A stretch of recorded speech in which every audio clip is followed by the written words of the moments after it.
ভাইরা আমার, আল্লাহর কসম করে বলি, একটা সময় আসবে মন খুলে নামাজ পড়তে চাইবেন। বিশ্বাস করেন ভাই, লিখে রাখেন ডায়েরিতে।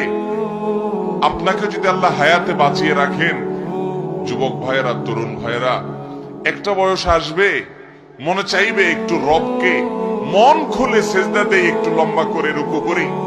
পারবেন না, অসুস্থ হয়ে যাবেন, রোগ বালায় ধরে ফেলবে। বাবারে, সে সময় আসবে না?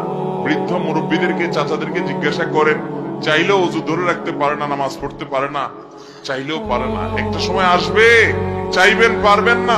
নামাজটাকে সুন্দর করেন, সময় মতো পড়েন, অনেক রাকাত নামাজ পড়বেন, নফল নামাজ পড়বেন। এটার চেয়ে উত্তম হলো ফরজটা পড়লেন, মূল সুন্নত গুলাই পড়লেন, কিন্তু ধীরস্থিরতার সাথে পড়লেন। 10 রাকাত তাড়াহুড়ো করে পড়ার চাইতে 2 রাকাত আস্তে আস্তে পড়া অনেক বেশি